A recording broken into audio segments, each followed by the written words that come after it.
Praise the lord. మీ అందరికీ దేవుని నామమున వందనాలు. ఎదురు బాగున్నారా? ఈరోజు దీనికి వాగ్దానం తప్పక మీ జీవితం నెరవేరాలని ప్రభుకి ప్రార్థన చేస్తున్నాను. మీరు ప్రార్థన చేయండి. యెహోవా నా సహాయమునకు త్వరగా లెమ్ము. కీర్తనల గ్రంథం 70వ అధ్యాయం 1వ వచనం.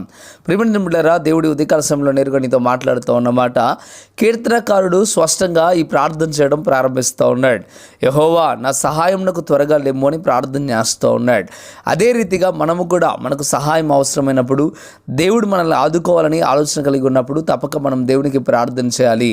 దేవునికి ప్రార్థన చేస్తే దేవుని సహాయం మనకు అందుతుంది. పేతురుని మీరు గమనించగలిగితే ఆయన నడి సముద్రంలో మునిగిపోతున్న సమయంలో దేవునికి ప్రార్థన చేయగా దేవుడు తన చేయి పట్టి పైకి లేపిన సందర్భాన్ని మనం చూస్తూ ఉన్నాం. దానియేలు, షడ్రక్, మేషక్, అబేద్నెగోలు కూడా అగ్నిగుండకాల్లో అలాగే సింహాల బోన్లో ఉన్నప్పుడు వారు ప్రార్థన చేయగా దేవుడు వారి యొక్క ప్రార్థన ఆలకించి వారిని రక్షించాడు. ప్రియమైన బిడ్డలారా, ఒక మాట మీరు ఆలకించండి. దేవుని సహాయం నువ్వు పొందాలని ఆలోచన కలిగి ఉన్నా, ఎంతో దేవుని సహాయం నీకు ఈ ఉదయకాల సమయంలో అవసరమై ఉన్నది. కానీ ఈరోజు నువ్వు ప్రార్థన చేయట్లేదేమో, అందుకే దేవుడు స్పష్టంగా నీతో మాట్లాడుతూ ఉన్నాడు. ఇదిగో నువ్వు ప్రార్థన చేయగలిగితే నేను తప్పక నీకు సహాయం చేస్తాను, నేను ఆదుకుంటా అని చెప్పడం ప్రారంభిస్తూ ఉన్నాడు. ప్రియమైన బిడ్డలారా, ఒకసారి ఆలోచించండి.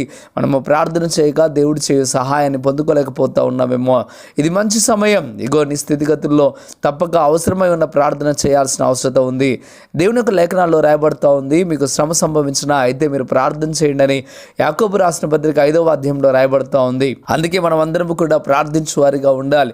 శ్రమల్లో, కష్టాల్లో, బాధల్లో, ఇరుకుల్లో, ఇబ్బందుల్లో దేవుని సహాయం పొందుకోవడానికి మనం ప్రార్థన చేయాలి. అందుకే దేవుడు స్పష్టంగా తన లేఖనాల్లో రాయించి పెట్టాడు. ఎక్కడైనా మనం ఆ రీతిగా ఉండడానికి ఇష్టపడదాం. దేవుడి వాగ్దానాన్ని నీ జీవితంలో నెరవేర్చాలని ఆశపడుతూ ఉన్నాడు. నీకు కూడా ఆశ ఉండినట్లయితే తప్పక ప్రార్థనలో ఏకీభవించు. అదే రీతిగా దేవునికి ప్రార్థన చేయడం ప్రారంభించు. ప్రార్థన. పరిశుద్ధుడా, గొప్ప దేవుడా, మీకు లెక్కలేని స్తోత్రం నాయనా. నిజమే ప్రభువా, మా సహాయంకు త్వరగా లెమ్ము అని ఏ రీతిగా అయితే దావీదు నేను మాట్లాడి ఉన్నాడో అదే రీతిగా ప్రభువా నీ ప్రజలమైన మేమందరం కూడా ప్రార్థన చేస్తూ ఉన్నాం. ఆ ప్రార్థన ఆలకించి ప్రభువా మాకు సహాయం దయచేయండి.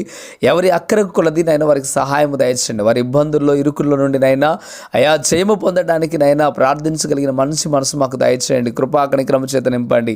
అయా ఎవరైతే ఉదయకాల సమయంలో నైనా ప్రార్థనలోకి భవిస్తూ వాగ్దానాన్ని యందు విశ్వాసం ఉంచుతూ ఉన్నారో ప్రభు వారందరి పట్ల అద్భుతమైన కార్యము మీరు చేయమని, ఈ వాగ్దానాన్ని తప్పక వారి జీవితంలో నెరవేర్చమని యేసయ్య నామములో అడిగి వేడుకుంటున్నాము తండ్రి. ఆమేన్, ఆమేన్. ప్రియమైన బిడ్డలారా, ఈ వాగ్దానం ద్వారా పరిశుద్ధాత్మ దేవుడు మీతో మాట్లాడినట్లయితే తప్పక వీడియోని లైక్ చేయండి. అంతేకాకుండా ఈ వాగ్దానాన్ని అనేకులకు షేర్ చేయడం ద్వారా స్వార్థ ప్రకటించిన వారు అవుతారు, అనేకులను బలపరిచిన వారు అవుతారు. ప్రాముఖ్యంగా ఇంతవరకు కృపా TV India YouTube channel subscribe చేసుకోకపోతే ఇకనైనా మీరు సబ్స్క్రైబ్ చేయండి. ప్రభు నిన్న నేడు ఏకరీతిగా మీకు తోడే ఉండి నడిపించి దీవించి ఆశీర్వదించును గాక.